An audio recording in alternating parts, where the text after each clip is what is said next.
Hi, everyone. I'm Rena Ninen. Thank you for joining us. House Democrats have released 2 more transcripts from closed-door testimony in the impeachment inquiry into President Trump. The depositions were from Volker and Sondland. Volker is the former U.S. Special Envoy to Ukraine. Sondland is a U.S. ambassador to the European Union. I want to bring in Zeke Miller and Olivia Gazis. Zeke is a CBSN political contributor and White House reporter for the Associated Press. And Olivia is a CBS News intelligence and national security reporter who joins us by phone. So, Olivia, we're looking at this. One of the things that really stood out is Sondland revising his earlier testimony.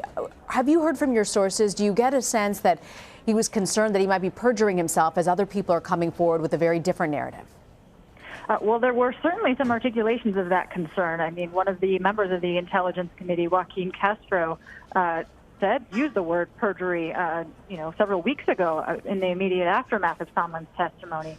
So what we see coming out today is this sort of shock at the end of a 376-page document is a 3-page addendum, and at the crux of it is a significant revision that Sondland makes to his original testimony.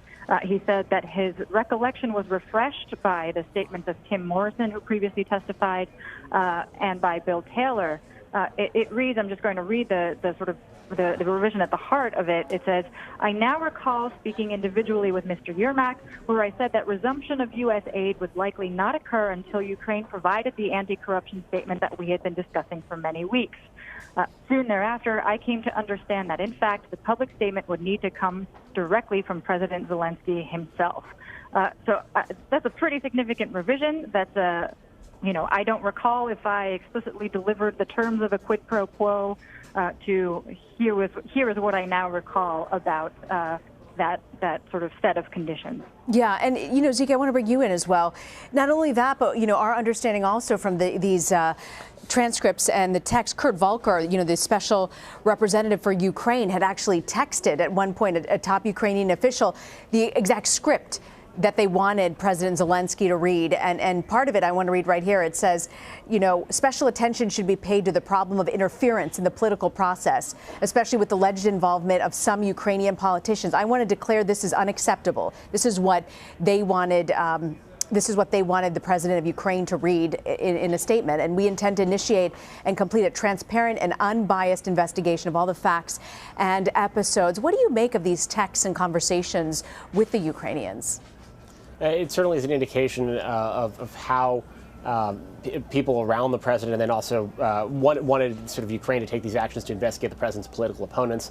But then also the efforts by traditional foreign policy officials like Ambassador Volker to sort of to try to communicate and translate sort of what had been sort of somewhat impulsive and baseless requests by the president's private attorney, Rudy Giuliani, and translate that into a request to a foreign government to take that action on behalf of the U.S. And essentially deliver that message for an audience of one, the president sitting in the Oval Office. So it's certainly striking to see all of this play out, the paper trail here, the shifting narratives as we've seen with Sondland's testimony, with this latest revision, all of that. And those are all the sort of things that Democrats are going to look at as they seize on this as part of their impeachment inquiry. The Volker testimony also mentions what he calls the Giuliani factor, that Sondland also recalled a conversation as well with the president where on the topic of Ukraine, he kept saying, talk to Rudy, talk to Rudy. What more do we know from these transcripts about Rudy Giuliani's role?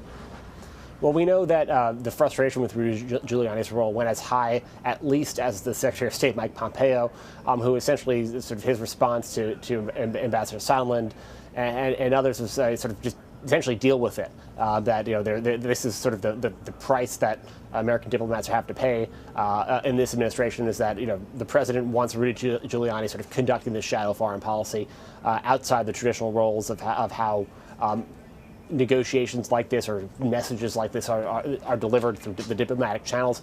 The president wanted Rudy Giuliani to be in that sort of separate lane, and that diplomats just essentially had to fall in line. But there were certainly frustrations at one point. As sort of a line of the transcript about other people having eye rolls when Rudy Giuliani's name came up. So a lot of people were aware of this parallel track of foreign policy and had concerns about it. But it's not quite clear yet what if anything, they did to address it. And Olivia, what do you make of the gaps in Sondland's testimony that were so clear when you see these transcripts as well? Yeah, Rena, I just want to mention before we move to that it's really striking that both Volker and Sondland described sort of Giuliani's freelancing, and there's sort of this portrait of powerlessness on the part of the State Department and specifically Secretary of State Pompeo. I'm looking on page 239 where Volker testifies. You know, essentially, I'm sure he could have called Rudy Giuliani, but would Rudy Giuliani stop doing what he's doing because the Secretary of State called him? I'd be surprised. Sondland, for his part, says, you know, despite hearing about concerns about Mr. Giuliani's involvement, said that, you know, essentially people hit a brick wall when it came to getting rid of him. So there was definitely a very broad awareness with all of the people about what Giuliani was up to. One other thing, just before I get to other gaps in Sondland's testimony, is that Volker clearly says that Giuliani wasn't telling the truth when he was talking about what that he was acting at the direction of the State Department. There's a section on page 221 where he's asked directly, you know, if that was the truth, why did he ask you to tell the truth? And Volker says, well, it's not the truth. It's not the truth that Giuliani was acting at the direction of the State Department.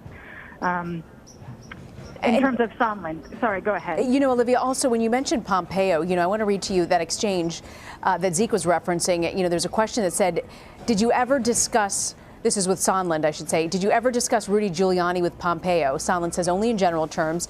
What did you discuss? That he's involved in affairs. And Pompeo rolled his eyes and said, yes, it's something we have to deal with. Have you heard from Pompeo? How are they playing this out? And, you know, there are some rumblings that he could potentially also at some point leave his Secretary of State position and run for Senate in Kansas. I mean, how is he playing all this? I would say that mum's the word there. He certainly has not been forthcoming with information. He has, in the press engagement, he has had sort of pushed back on some of the main facts that have come out, including about the pressure that was on former Ambassador Yovanovitch to be recalled. He has definitely sidestepped all of the requests that the committees have made. I mean, the State Department has been subpoenaed for a large quantity of documents. As far as I'm aware, the State Department has not complied with those. You know, I'm sure the committees would like to hear from the Secretary of State directly, but understand that that would probably be a pipe dream alongside, you know, a lot of the other executive branch officials whose testimony they've asked for.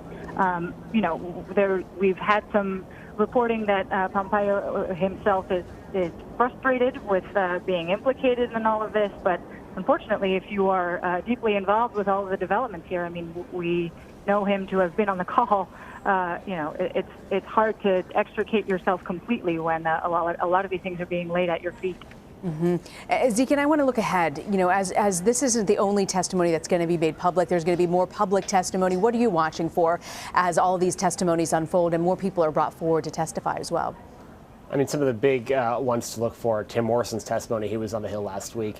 What does what is sort of he saying is larger remarks? He was, of course, the senior director of the National Security Council for Europe and Russia. Was on the phone call, intimately involved in that, as well as Lieutenant Colonel Vindeman.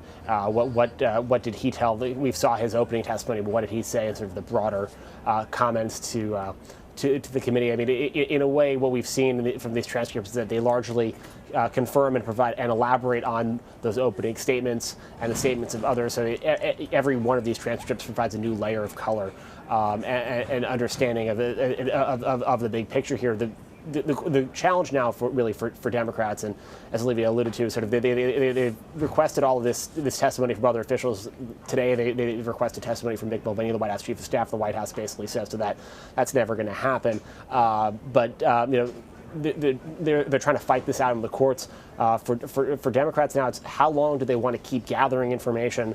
Do they want to fight in court to gather additional information, subpoena new people, bring them to Capitol Hill to testify, or before they actually move forward with these proceedings? They seem intent on doing that before the holidays. So there is going to be some sort of tension on Capitol Hill now over whether or not to move forward or to wait to get additional information to try to get even the full, complete picture before acting.